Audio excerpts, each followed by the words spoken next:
Assalamualaikum warahmatullahi wabarakatuh. Alhamdulillahi rabbil alamin. Wassalatu wassalamu ala asyrafil anbiya'i wal mursalin Sayyidina Muhammadin wa ala alihi wa sahbihi ajma'in. Amma ba'du. Saudara-saudara sebangsa, setanah air dan sekeyakinan yang berbahagia. Data-data terakhir yang sampai kepada kita membuat kita sebagai bangsa semakin prihatin. Walaupun tentu tidak membuat kita jadi pesimis, seraya kita tetap memberikan penghormatan dan penghargaan kepada upaya-upaya yang telah dilakukan oleh pemerintah kita. Data itu adalah 3/5 dari jumlah penduduk kita hidup di bawah garis kemiskinan. Ini artinya apa? 60% dari 210 juta rakyat kita hidup di bawah garis kemiskinan dan 20% diantaranya dalam kemiskinan mutlak. Berbagai macam komentar orang, ada yang tetap dalam alur rasional memberikan analisa kenapa dan mengapa ini terjadi. Ada yang berpendapat kurang kompaknya tim ekonomi kita. Ada yang bilang karena korupsi masih merajalela. Ada yang bilang rendahnya upaya untuk law enforcement. Ada yang lebih cenderung mencari kambing hitam, menyalahkan masa lalu. Namun realitasnya kemiskinan itu tetap berjalan, tetap berlangsung. Sementara kita harus melakukan upaya-upaya di dalam alur kebersamaan terhadap kondisi yang dihadapi oleh mayoritas bangsa kita ini. Pada jumpa ini saya ingin menyampaikan sebuah hadis yang diriwayatkan oleh Imam Al-Hakim. Rasulullah sallallahu alaihi wasallam bersabda, Arba'un man kunna fihi nasyarallahu rahmatuh wa adkhalahu jannatuh. Ada 4 hal. Siapa saja yang mempunyai keempat hal ini, Allah akan pancarkan rahmat kepadanya. Allah akan pancarkan kasih sayang kepadanya dan dimasukkannya orang itu ke dalam surga. Mari kita lihat semua kita termasuk salah satu saja dari 4 hal yang dibicarakan ini. Yang pertama, man awa miskinan. Orang yang memberikan perlindungan, memberikan tempat tinggal, menaungi orang-orang yang miskin. Allah melebihkan rizki sebagian kita dari yang lain, agar dalam hidup terjadi take and give. Karena bagaimanapun kita ini saling memerlukan. Tidak ada orang hebat yang bisa hidup sendirian. Betapa dan siapapun kita memerlukan yang lain. 60% rakyat kita hidup di bawah garis kemiskinan dan bukan mereka punya mau. Padahal subhanallah, kita diberikan negara yang begini kaya, hijau, ranau, subur, makmur. Bumi kita mengandung gas, batu bara, minyak, laut kita kaya, hutan kita kaya. Negara kita kaya dan penduduk kita miskin. What's wrong? Tapi pertanyaan ini bisa mengundang berbagai macam polemik. Oleh karena itu, saya ingin mengetuk hati kita semua. Allah akan memancarkan rahmatnya kepada orang-orang yang santun, berpihak kepada orang-orang miskin. Hukum sering tidak berpihak kepada kemiskinan. Kebenaran sering tidak berpihak kepada kemiskinan. Sehingga dengan demikian, tersudutlah dia di pojok-pojok kehidupan. Padahal ini masalah kita bersama. Sementara Rasul dengan tegas memperingatkan, Wallahu fi aunil abdi, madama al-abdu fi auni akhi. Allah akan selalu menolong seorang hamba, selama hamba itu masih mau menolong saudaranya. Jikalau kita sudah tidak punya kepedulian kepada saudara-saudara kita yang hidup di bawah garis kemiskinan, jikalau kita biarkan mereka meratap dalam keputusasaan jangan heran Allah juga tidak akan pernah peduli dengan kita. Sementara kemalangan apa yang lebih besar dalam hidup ini kalau Allah sudah tidak mau peduli dengan kita lagi. Rumah-rumah singgah tetap diperlukan. Pemandangan sehari-hari kita lihat anak-anak kita dalam usia sekolah terpaksa harus berjemur panas terik, terguyur hujan, tidur di tepi-tepi jalan oleh karena tekanan kehidupan, oleh karena sulitnya lapangan pekerjaan, oleh karena kemiskinan-kemiskinan yang dialami. Dan itu semua menjadi tanggung jawab kita untuk berbagi dalam kondisi yang seperti ini. Saudara-saudara sebangsa, setanah air, dan seiman yang tercinta. Dengan semangat ini, boleh jadi baju di rumah kita sudah tidak ada artinya. Tetapi ketika kita berikan kepada mereka, akan jadi besar artinya buat mereka. Sementara di rumah kita sendiri, kita sudah hampir lupa ada baju itu. Tidak tersentuh sama sekali. Beratkah kita memberikan sesuatu yang di tangan kita sudah tidak begitu berarti, sementara akan jadi pengarti yang paling besar bagi orang lain. Satu sisi ada orang sakit perut karena kekenyangan, sisi lain orang merintih karena kelaparan. Tidak bisakah kita menyisihkan sebagian saja supaya kita tidak berlebihan dan tetap sehat, sementara yang lain juga tetap tidak merintih kelaparan karena kekurangan makan? Kemiskinan merupakan musuh kita yang paling utama. Dan biang keladinya adalah belum stabilnya perekonomian kita. Penyebabnya bisa bermacam-macam. Karena kurang kompaknya tim ekonomi kita, iya.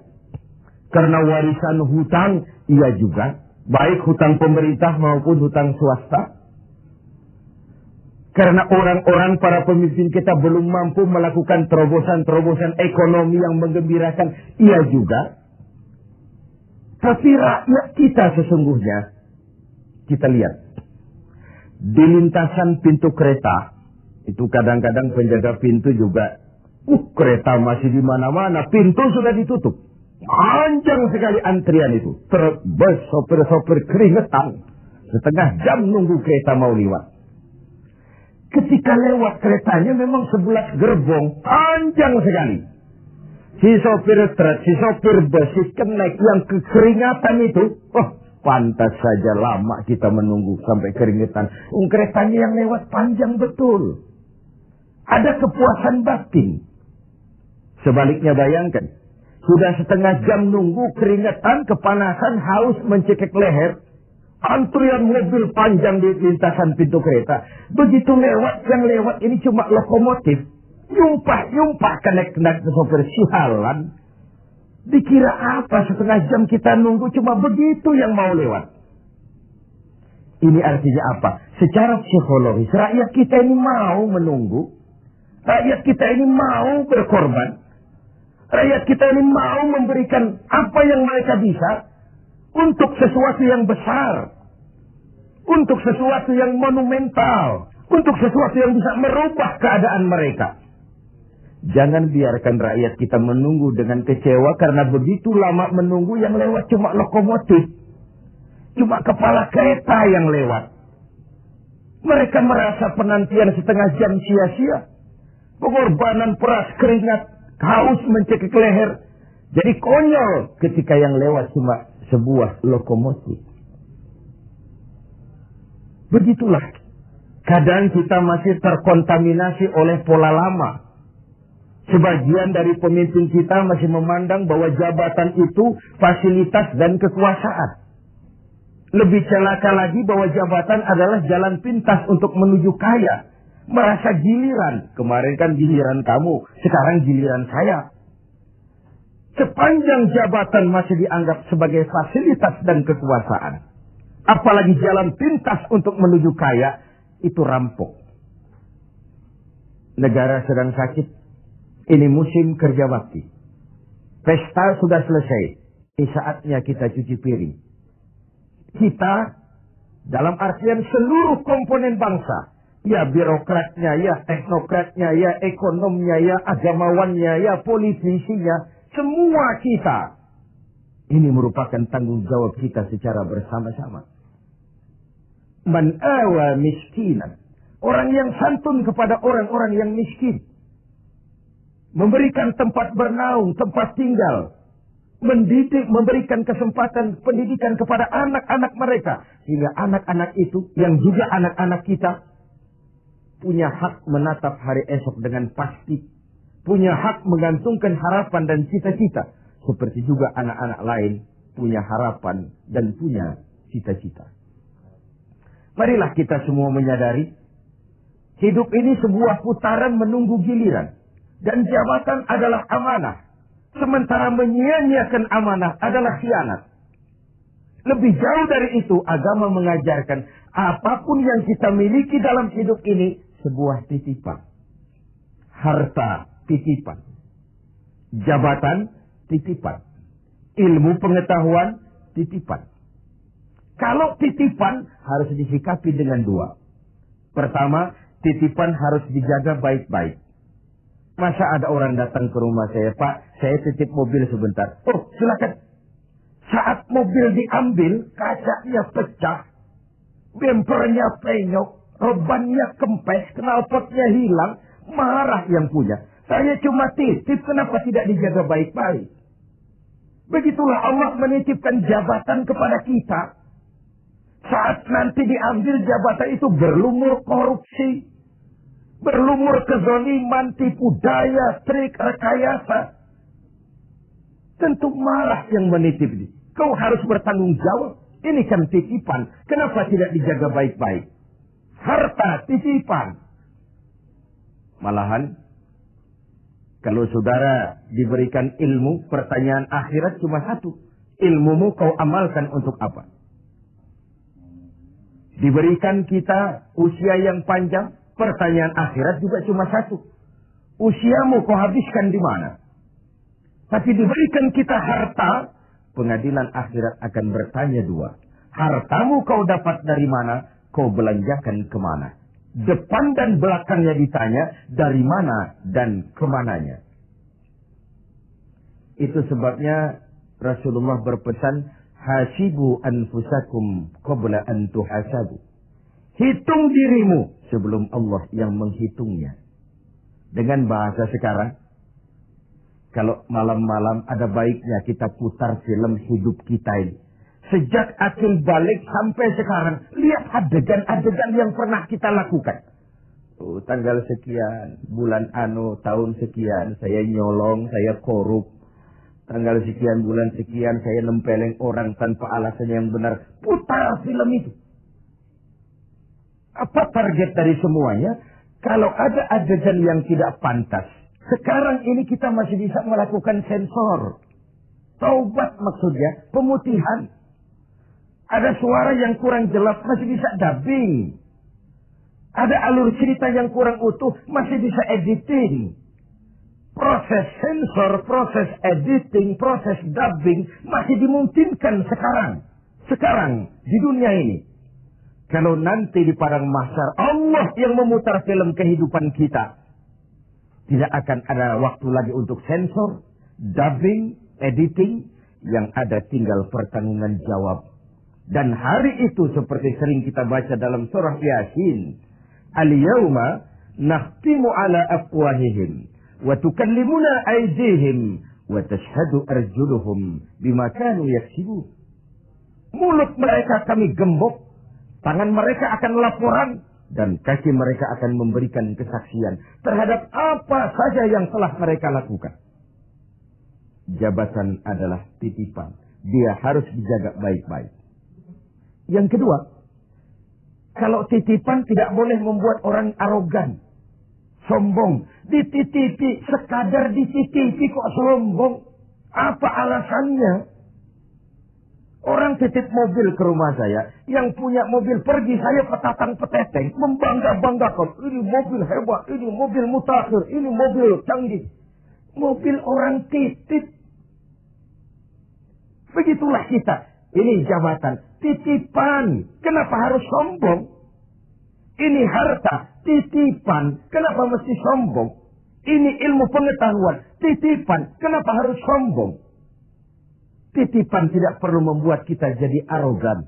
Bahkan kalau dia jabatan itu top. Kata orang Belanda, legend is louden. Memimpin adalah jalan menderita.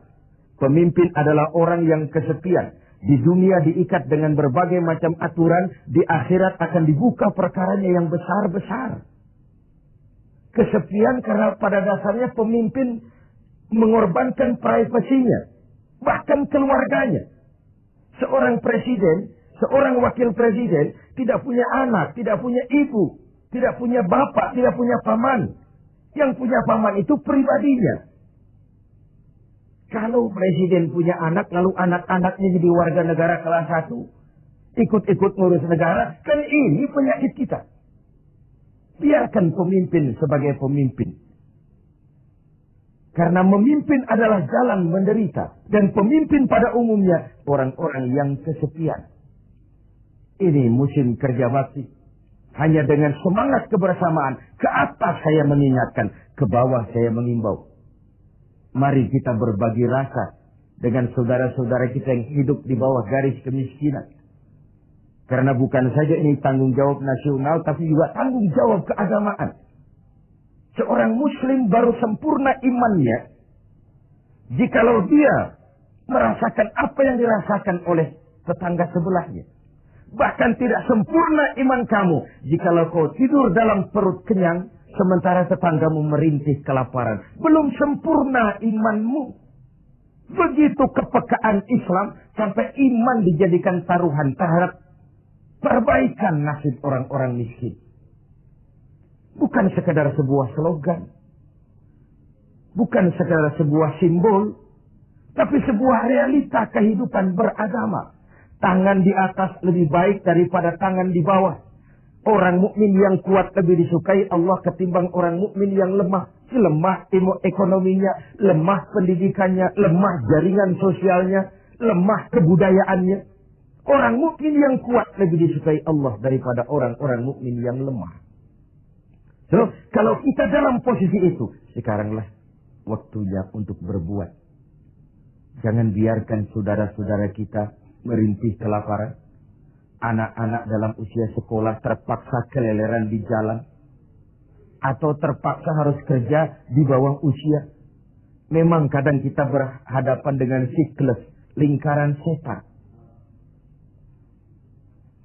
Pendapatan rendah, kenapa? Karena kemampuan rendah. Kemampuan rendah, kenapa? Karena pendidikan rendah. Pendidikan rendah, kenapa? Karena kurang gizi. Kurang gizi, kenapa? Karena biaya hidup tinggi. Biaya hidup tinggi, kenapa? Karena pendapatan rendah. Begitu berputar lingkaran setan ini. Tapi what can we do now? Apa yang bisa kita lakukan sekarang? Buat tetangga kita, buat masyarakat lingkungan kita, setidaknya man awa miskinan. Orang yang menolong orang-orang miskin. Memberikan tempat tinggal. Melindungi mereka. Akan dipancarkan rahmat Allah kepada mereka. Kasih sayang Allah akan berlimpah. Si miskin mungkin tidak akan bisa membalas. Tapi Allah akan memberikan balasan. Melalui jalan yang tidak pernah kita sangka. Ketimbang kita mencari kambing hitam. Oke lah, yang salah tetap salah. Tapi kan dengan argumen, bukan dengan sentimen. Untuk menegakkan kebenaran, bukan untuk menang-menangan. Zaklik, tidak personlik. Menyentuh dan bukan menyinggung. Biarkan hukum tetap tegak. Biarkan penataan ekonomi kita tetap profesional. Sementara kita yang oleh Allah diberikan sedikit kelebihan. Sedikit kemampuan. Mari kita berbagi untuk mengatasi persoalan bangsa yang memang berat ini. Ini yang pertama.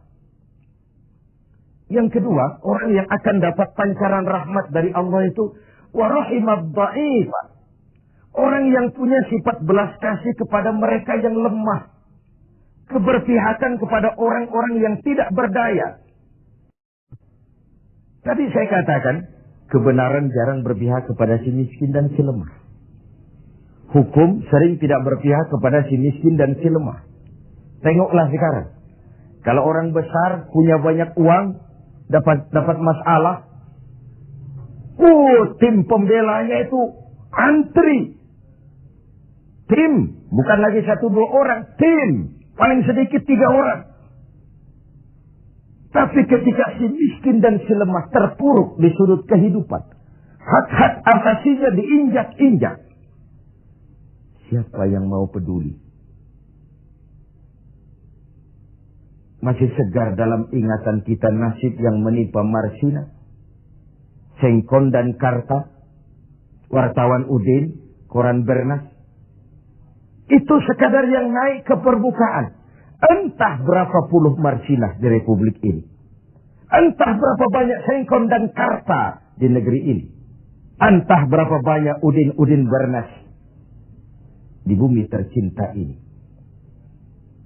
Sehingga orang sering mengeluh, banyak pengadilan tapi sulit mencari keadilan. Hukum berpihak kepada yang terkenal, kuasa dan punya uang. Law enforcement tersendat-sendat. Kalau sudah orang beruang, ternama, punya masalah, antri yang bela. Rame-rame kur menyanyikan lagu, maju tak gentar, membela yang bayar. Sementara si lemah, si miskin, terseok-seok mencari keadilan. Merintih ketika hak asasinya diinjak-injak. Dan tidak tersentuh sama sekali. Sebagai refleksi dari itu, jangan heran kalau lalu muncul street justice. Pengadilan jalanan, maling motor tangkap, bakar. Refleksi dari ketidakpuasan rakyat melihat hukum selama ini. Di mana rakyat menyaksikan dengan mata telanjang kalau orang kecil berbuat salah, hukum cepat-cepat ditegakkan. Jikalau yang besar salah, orang diam pura-pura tidak mengerti. Di situ tumbuhnya luka rasa keadilan. Karena hukum begitu berpihak. Di kalangan elit di atas sering terjadi bargaining untuk kepentingan pribadi mereka. Dengan label atas nama rakyat. Mewakili rakyat. Demi rakyat. Untuk rakyat. Rakyat sendiri nggak pernah tahu kalau di atas namakan. Nyaris rakyat kita lebih sering jadi address. Orang numpang alamat. Karena terjadi bargaining position. Untuk saling menutupi aib dan koreng masing-masing. Masing-masing memegang kartu truf. Kamu bongkar, saya bongkar. Kamu ngomong, saya ngomong. Maka upaya menegakkan hukum jadi semakin terseok-seok adanya. Saudara-saudara, sebangsa, setanah air, dan seiman yang tercinta. Keberpihakan kepada orang yang lemah dan tidak berdaya. Bukan karena kita kepengen jadi hero. Tidak. Ini bagian dari ibadah. Bagian dari ibadah. Of course, lebih nikmat berpihak kepada kekuasaan memang. Numpang mujur, ikut nimbrung. Kekuasaan itu gula. Tentu saja banyak semut di sekitarnya. Harta juga manis. Banyak gula di sekelilingnya. Sampai-sampai ada pepatah Arab mengatakan, Innad darahima fil amakini kulliha taksur rijala mahabatan wa jalala. Uang dan kekuasaan itu di mana-mana bikin gagah orang yang memilikinya. Bikin hebat orang yang menguasainya. Orang yang punya uang dengan yang tidak punya uang, janganlah gaya hidupnya, gaya jalannya saja lain. Yang kecil-kecilan sajalah. Teman-teman kita yang kerja di bangunan itu, buruh bangunan itu. Kemis sama Sabtu sore, lain jalannya. Sabtu sore itu jalannya gagah. Kenapa? Habis gajian. Tapi kalau Selasa, Kemis, lesu, lelah, letih. Gaya jalannya saja lain. Dan Agak nyinyir memang. Tapi realitas. Wahia silahun liman arada qitalan. Wahia lisanun liman arada fasahatan. Uang dan kekuasaan adalah senjata yang paling ampuh bagi orang yang mau bertempur. Nuklir bahkan sekalipun bisa nggak bunyi kalau disumpal dengan uang. Apalagi meriam, tank, pistol, semua tidak bunyi kalau disumpal dengan uang. Dia adalah senjata yang paling ampuh bagi orang yang mau maju ke medan perang. Dan lisanun liman arada fasahatan. Lidah yang paling fasih bagi orang yang mau bicara. Bicara dengan menggunakan retorika muter-muter menghanyutkan orang. Masih buntu. Coba uang yang bicara. Lewat semua. Ya secara guyonan. Anak-anak sering bilang. Ada fulus, mulus. Tidak ada fulus, manfus. Kata Arab Indonesia. Ada fulus, mulus. Tidak ada fulus, manfus. Apakah harus seperti itu budaya kita? Mau dapat jabatan, setelah pendidikan harus bersaing. Lalu dalam persaingan ini, mana yang paling bisa memberikan semur, dekat sama semar, semar, semur. Logikanya apa? Kalau orang meraih jabatan karena banyak mengeluarkan uang dan berani, tentu dia sudah berhitung. Aha, 3 bulan pun pulang modal ini. Aha, paling sebentar selesai nih, pulang balik modal lah. Sudah ada hitung-hitungan matematikanya. Kalau ini yang terjadi, orang naik beroleh jabatan karena banyak mengeluarkan uang, maka hal pertama yang dia lakukan setelah menjabat ialah bagaimana pulang modal. Setelah pulang modal, bagaimana cari untung. Pengabdian nomor 19. Rakyat nomor 26. Saya pakai modal besar kok ini. Dipandangnya lah jabatan sebagai jalan pintas untuk menuju kaya.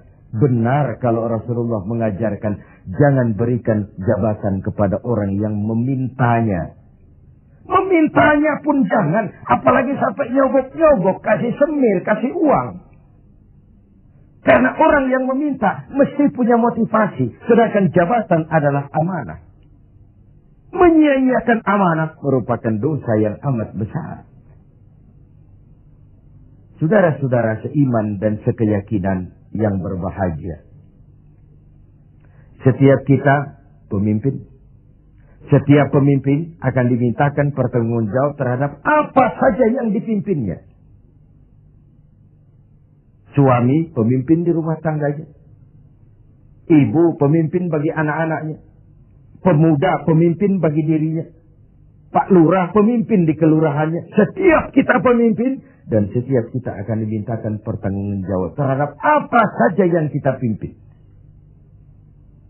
Sungguh pun itu kecil kita sembunyikan dari pandangan orang banyak. Namun Qadir Rabbul Jalil Maha mengetahui. Inilah etika otonom. Merasakan kehadiran Allah dekat dalam hidup. Ada sebuah karikatur.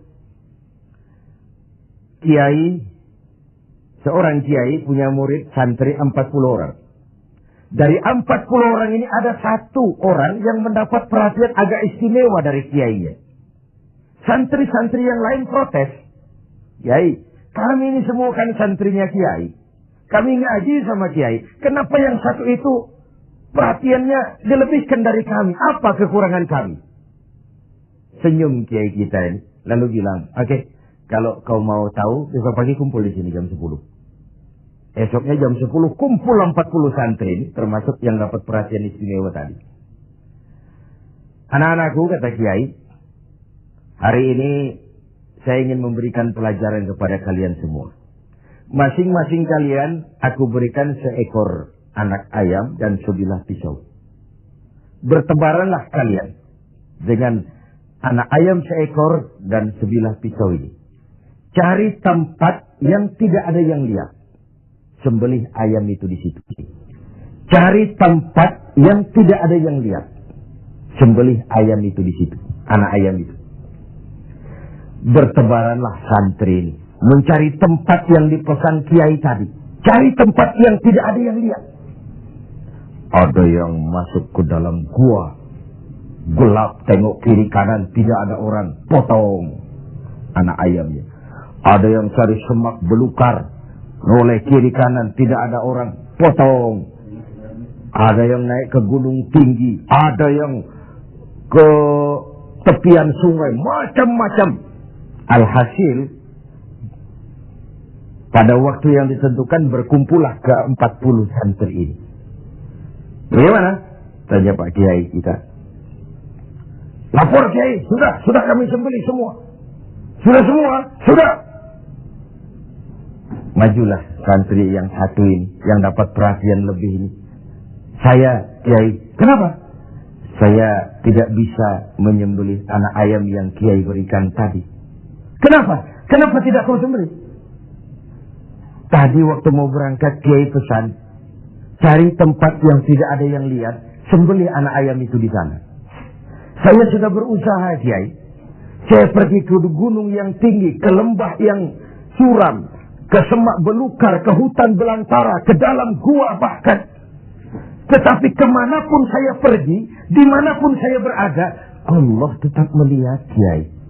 Saya tidak bisa menyembelih ayam, anak ayam ini seperti pesan Kiai tadi. Kiai senyum, lalu menghadapi 39 santri yang lain. Nah, kau tahu kan kenapa dia lebih istimewa dari kalian semua? Dia punya etika otonom. Dia merasakan kehadiran Allah dekat dalam hidup. Tengoklah dalam upaya memberantas korupsi di negeri ini. Berapa banyak tim yang sudah kita bentuk. Berapa banyak operasi yang sudah kita lancarkan. Entah yang namanya operasi kilat, operasi Raja Wali, operasi Halilintar, operasi Gledek. Tim ini, tim itu, tim ini, tim itu. Ketika terbentur gunung, timnya bubar. Operasinya selesai. Sementara korupsi tetap berjalan. Mari kita kembali kepada nurani. Dalam kondisi negara kita terpuruk, ekonomi kita begini rupa, 60% rakyat kita hidup di bawah garis kemiskinan. Masih bisakah kita menyalahgunakan jabatan untuk kekayaan pribadi? Masih maukah kita memperkaya kelompok sendiri dengan menyia-nyiakan rakyat banyak? Masih tegakah kita bermain-main dengan hukum? Kita tahu sesuatu itu benar, tapi terus kita injak. Kita tahu sesuatu itu salah, tapi terus kita kerjakan. Kita tahu sesuatu itu benar, tapi kita tidak berupaya membelanya. Benar, kalau Rasulullah Shallallahu Alaihi Wasallam pernah mengajarkan sebuah doa. Allahumma arinal haqqa haqqa warzuqna ittiba'ah wa arinal batila batilan warzuqna ijtinabah. Ya Allah, tunjukkan kepada kami bahwa yang benar itu adalah benar. Berikan kami kemampuan, kekuatan, kemauan untuk membela, mengikuti yang benar itu. Tunjukkan juga kepada kami bahwa yang salah itu salah. Berikan kami kekuatan, keberanian, kemampuan, kemauan untuk menjauhi yang salah itu. Ini artinya apa? Banyak orang tahu sesuatu itu benar, tapi dia tidak berdaya mengatakan itu benar. Dia tidak punya kekuatan untuk membela yang benar. Dia tidak punya kemauan untuk menyampaikan yang benar. Sebagaimana banyak juga orang tahu sesuatu itu salah, batil, zalim, tidak benar, inkonstitusional. Tapi dia tidak punya daya, kekuatan dan kemampuan untuk menghindari yang tidak benar itu. Yang terjadi kemudian di masyarakat adalah kerancuan. Bisa saja terjadi yang benar dianggap batil, yang batil menjadi hak. Yang halal dikatakan haram, yang haram menjadi halal, atau setidaknya disamarkan. Kerancuan nilai ini membuat masyarakat menjadi tidak menentu. Oleh sebab itu, keberpihakan kepada yang lemah seperti dianjurkan dalam hadis ini. Wa rahimat dha'if, orang yang bersifat kasih sayang kepada orang-orang yang lemah. Selain ada pula versi hadis Nabi yang menyatakan irhamu salasatan minan nas, kasihanilah 3 macam manusia. Dikasihani siapa? Pertama, azizan zalla, orang terhormat yang jatuh hina, pejabat tinggi yang pensiun, terkena post power syndrome. Itu kalau tidak kuat mentalnya, mengalami semacam frozen emotional attitude. Dan itu yang masih menghinggapi para birokrat kita sekarang.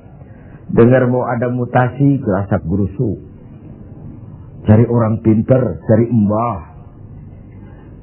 Sholatnya masih menghadap Allah, tapi urusan kayak begini, cari orang pintar, cari embah. Jadi iyyaka na'budu wa embah nasta'in. Ini kan tidak konsisten, mukhtalif, mencampur aduk yang hak dengan yang batil. Akhirnya segala macam cara diusahakan. Dia merawat jabatannya bukan dengan prestasi kerja yang baik, bukan dengan kondite karena memang melaksanakan tugas dengan sebagaimana mestinya, tapi banyak melakukan menangi atasan, suap sana, semir sini, semur situ. Azizan zalla, orang terhormat yang jatuh hina, terkena post power syndrome, tidak sadar hidup ini kok cuma nunggu giliran kan. Ada saat datang, ada waktu pergi, ada hari lahir, ada saat kembali, ada waktu dilantik, ada saat menyerahkan jabatan. Wa tilkal ayyamu nudawiluha bainan nas. Hari itu kami putar di antara manusia. Apa yang kekal? Yang tetap adalah perubahan.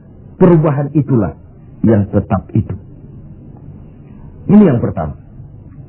Yang kedua, ghaniyan qad iftaqar, orang kaya yang jatuh miskin.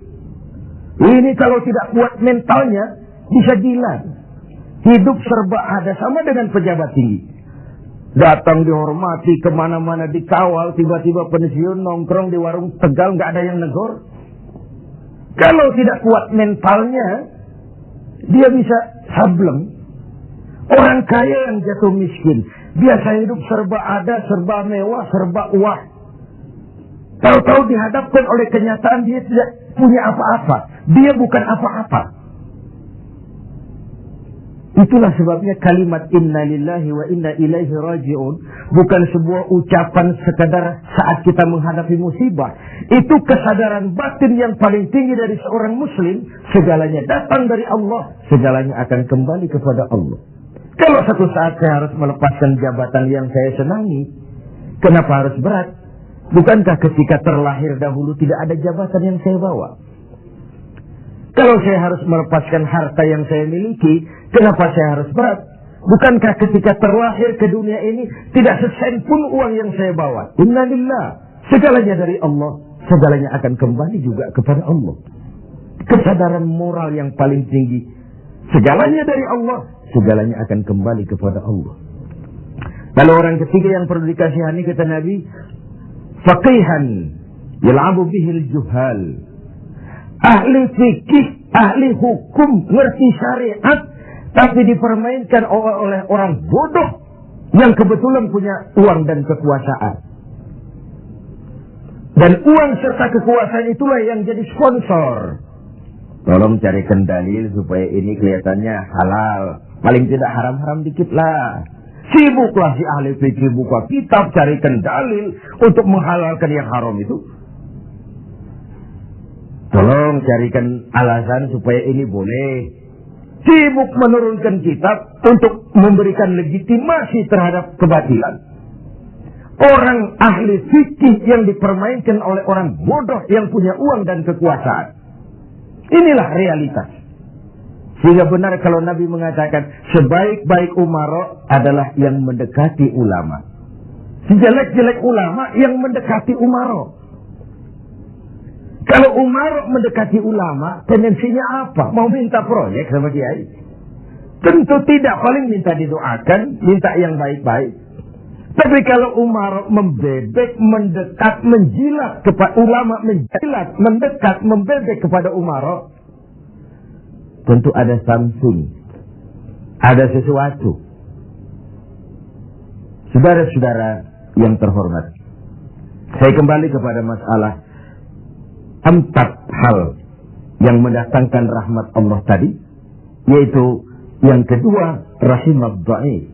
Orang yang bersifat belas kasih kepada orang-orang yang lemah, keberpihakan kepada rakyat. Ini yang diperlukan sekarang.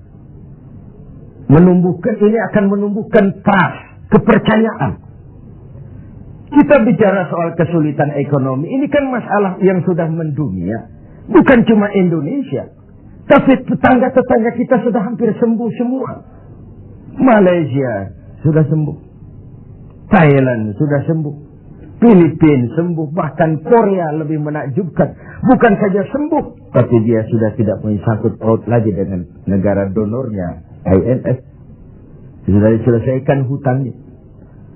Apa yang dilakukan Korea? Membangun semangat kebersamaan. Rakyatnya mengumpulkan emas sekian ton.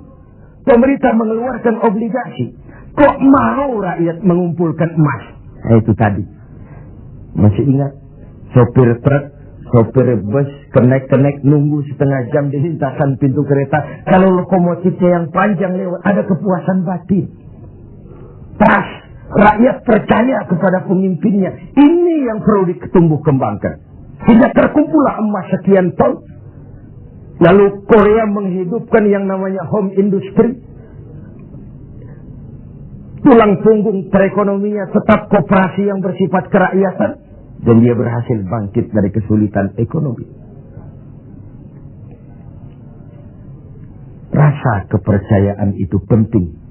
Karena rakyat merasa pemimpinnya adalah bagian dari mereka. Ini yang Rasulullah saja dituntun oleh Al-Quran. Qul innama ana basyarum mislukum. Katakan kepada mereka Muhammad, aku manusia seperti kau. Seperti kalian semua. Apa artinya ini? Jangan menempatkan dirimu di atas yang lain. Jangan pemimpin mendatangi rakyat sebagai sosok penguasa, sebagai sosok malaikat, sebagai sosok sinterklas. Datanglah kepada rakyat sebagai bagian daripada rakyat itu sendiri. Saya tertarik dengan ungkapan Presiden Republik Rakyat Cina pada saat dilantik. Apa katanya? Berikan kepada saya 100 peti mati. Yang 99 akan saya gunakan untuk koruptor di negeri ini. Yang 1 akan saya pakai sendiri kalau kamu lihat saya tidak benar. Sebuah ungkapan yang menampilkan kesungguhan dan keteladanan. Siapkan 100 peti mati. Yang 99 untuk para koruptor di negeri ini. Yang 1 akan saya pakai sendiri kalau kamu lihat saya tidak benar. Sebuah negeri Cina yang nyaris ateis, komunis, mempunyai landasan moral yang begitu tinggi untuk memberantas korupsi, menciptakan pemerintah yang bersih dan berwibawa. Mengapa kita yang berpancasila, yang sila pertamanya ketuhanan yang Maha Esa, yang kita negara walaupun bukan negara agama tetapi negaranya orang beragama, mengapa kita lalu setengah hati terjebak pada bargaining cuma untuk melembagakan pribadi, kepentingan golongan paling tinggi, tapi tidak menyentuh kepentingan rakyat banyak. Satu hal yang patut kita renungkan. Saudara, kita teruskan kepada hal ketiga. Yang mendatangkan rahmat dari Allah itu apa? Wa rafiqa bil mamluk. Orang yang bersikap lemah lembut terhadap mamluk, hamba sahaya, mustad'afin, orang-orang yang tidak berdaya. Pembantu-pembantu di rumah kita sering kita anggap sebagai pembantu. Kita ora pati ngowong ke wong. Tidak memandang orang itu sebagai orang. Bukan sebagai anggota keluarga, tapi pure pembantu. Padahal dicucinya pakaian kita, dimasaknya makanan kita, dijaganya keamanan di rumah kita, di lapnya lantai rumah kita, tidak dia mengeluh walau gaji kecil, hidup lebih banyak kurangnya daripada cukupnya. Yang dimaui dari hadis ini adalah keberpihakan kepada mustad'afin, golongan yang lemah, golongan yang tidak berdaya. Kita bisa bayangkan, hanya 2% saja dari jumlah penduduk Indonesia yang hidup dalam gaya yang begitu luar biasa, menikmati segala macam fasilitas. 98%-nya bergantung kepada yang 2% ini. Mereka yang owner, mereka yang menguasai uang, mereka yang terjebak dalam kredit yang triliunan. Bayangkan saja, ketika aset kita diberitakan 600 miliar di PPPN, tapi kemudian real cost yang sesungguhnya cuma 160 miliar. Terjadi 340 miliar yang di-markup sedemikian rupa. Begitu mudah orang mendapat fasilitas, dengan semangat nasionalisme yang hampir tidak ada sama sekali. Ketika terjadi gonjang-ganjing di negeri ini, dengan berobatlah mereka berangkat ke luar negeri dengan segala macam lah. Lalu, what can we do? Apa yang bisa kita lakukan dalam kondisi seperti ini? Diperlukan tekad dan keteladanan. Tekad dari kita semua. Betapa seorang presiden Cina yang notabene adalah komunis punya ungkapan moral yang begitu tinggi ketika dia dilantik menjadi presiden. Saya ulangi lagi ungkapan ini karena memang menarik. Berikan aku 100 peti mati, yang 99 akan aku gunakan buat koruptor, yang satu aku pakai sendiri kalau kau lihat aku tidak benar. Ini kan senapas benar dengan pidato pelantikan Abu Bakar As-Siddiq, Umar Ibn Al-Khattab. Kalau kau lihat aku benar, bantulah aku. Kalau kau lihat aku salah, tegurlah aku. Abu Bakar dengan tawadunya mengatakan, Inni wallitu alaikum walastu bi khairikum. Aku telah dipilih untuk memimpin kalian, padahal aku bukan orang yang terbaik di antara kalian. Kalau kau lihat aku benar, bantulah. Kalau kau lihat aku salah, tegur. Dan Sayyidina Umar dengan jujur juga menjawab, aku akan menegurmu dengan pedangku. Artinya apa? Jangan main-main dengan jabatan. Jangan main-main dengan jadi pemimpin. Sekedar kepengen dihormati, sekedar kepengen hidup dengan segala macam fasilitas yang serba wah, kemana-mana dikawal orang, dihormati, cuma sebatas itu. Lalu tidak punya konsep ke depan membawa rakyat keluar dari kesulitan. Saudara-saudara sebangsa, setanah air dan seiman yang berbahagia. Warafiqad bil mamluk.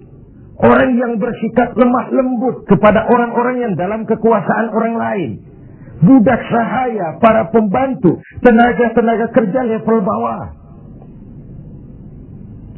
Kita bersyukur kalau kita ke Korea, kita ke Hong Kong, tenaga-tenaga kerja kita masih memasuki pasaran menengah.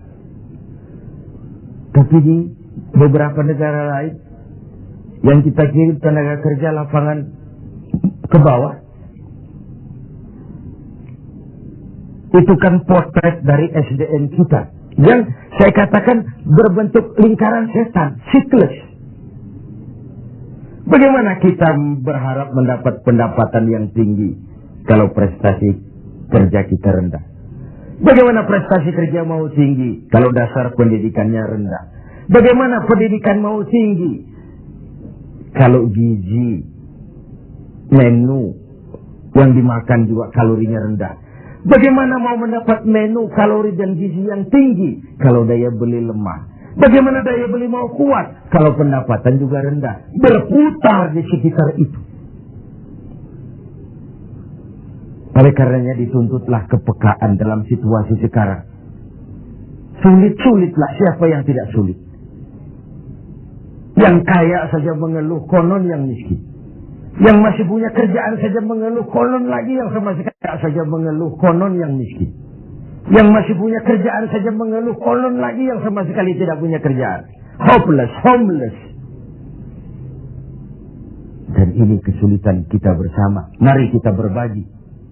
Wallahu fi auni al-'abdi madama al-'abdu fi auni akhi. Allah akan selalu menolong seorang hamba selama hamba itu masih mau menolong saudaranya.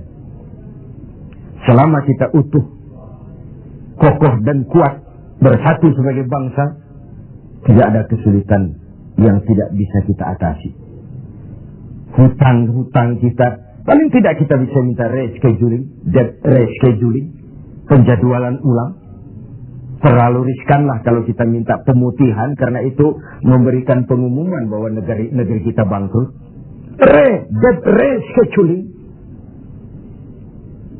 Sumber daya alam kita masih memadai. Banyak terobosan-terobosan yang dilakukan selain membebani rakyat dengan berbagai macam pajak. Pajak ini, pajak itu, pajak ini, pajak itu. Tidak adakah satu upaya selain meningkatkan pajak dengan tambahan hutang dari luar negeri untuk memperbaiki ekonomi ini? Let's be ourselves. Mari kita jadi diri kita. Selama ini kita gagal barangkali sebagai bangsa oleh karena kita tidak mau menjadi diri kita. Negara kita negara agraris, tapi teknologi kita berorientasi kepada high tech. High tech itu artinya high cost, tetapi sekaligus high risk. Yang kita perlukan teknologi yang mengarah kepada agro. Sebuah karikatur sederhana. Tingkat kesuburan yang paling tinggi di negeri kita adalah di Pulau Jawa. Humus kesuburan itu sampai 15 meter ke bawah. Sedangkan di luar Jawa rata-rata 15 cm tingkat kesuburannya. Wajar kalau lalu ada lahan berpindah, ladang berpindah. Karena tingkat humus kesuburannya cuma 15 cm dari permukaan. Apa yang kemudian terjadi? Tanah-tanah yang subur di Jawa ini ditanami gedung, ditanami beton. Untuk kepentingan high-tech. Lalu sawah kita buatlah di Kalimantan Tengah. Lahan 1 juta hektar. Tanahnya gambut. Proyek gagal total. Triliunan uang menguap. Entah yang di mark up, entah yang disalah alirkan, habislah akhirnya uang setan dimakan jin. Let's be ourselves. Mari kita jadi diri kita. Sebab hanya orang yang tahu benar dirinya, dia akan bisa menempatkan diri. Tetapi pada saat kita sudah tidak tahu siapa kita, apalagi kita mau jadi orang lain, maka kita tidak akan pernah jadi apa-apa. Jangan di bawah bayang-bayang orang lain. Karena bagaimanapun negara donor mau memberikan bantuan karena kepentingan. Apalagi jangan mau jadi orang lain. Jadilah diri kita, itu yang sejatinya. Semangat gotong royong, kebersamaan, kepedulian sebagai budaya yang dimiliki orang-orang tua kita nyaris tercabut dari kehidupan kita. Terjebak euforia, tiba-tiba saja atas nama kebebasan, atas nama demokrasi, kita seakan tercabut dari akar budaya kita. Kita yang santun jadi beringas.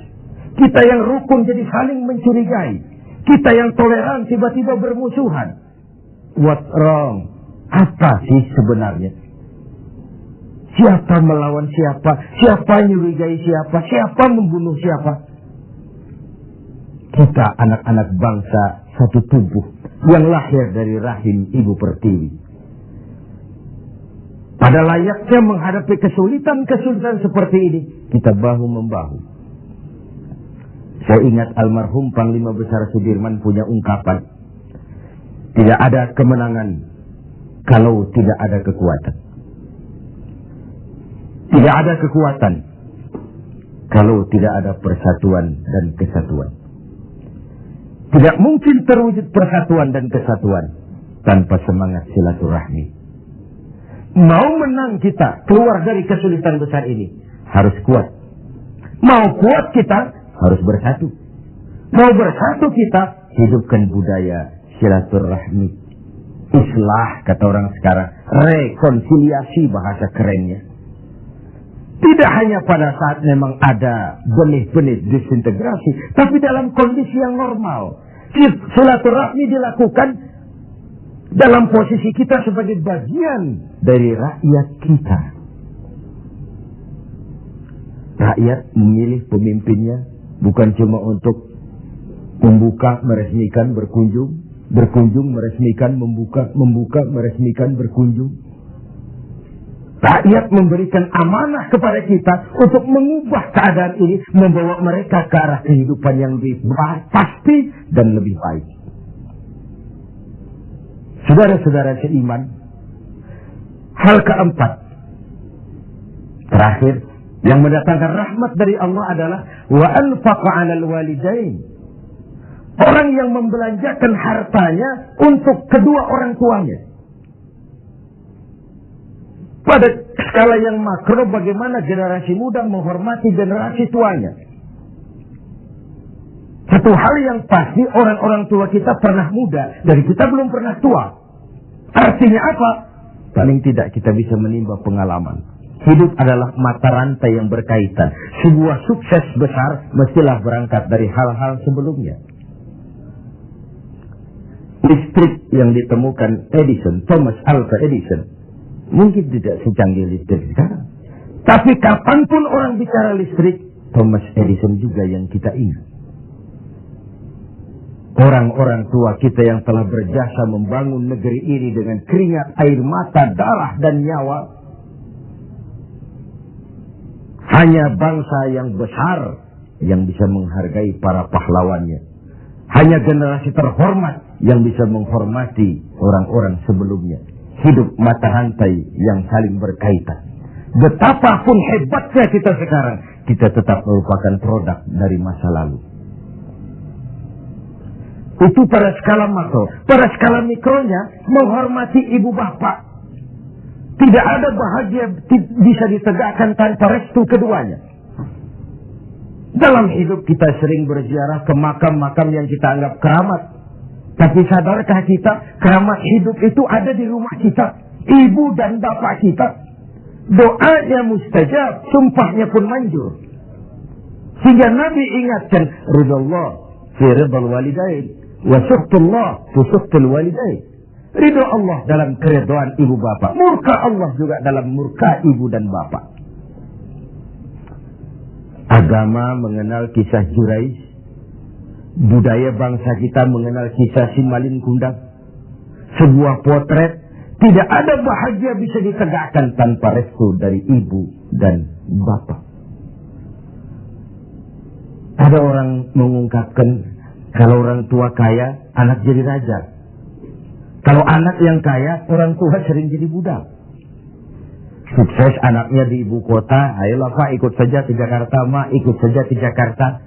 Sudahlah tinggal saja di rumah, diam saja, gak usah kerja apa-apa. Biasa di desa dengan segala aktivitas, begitu ke Jakarta diam, kan tak enak juga orang tua. Akhirnya mulai nyapu-nyapu halaman.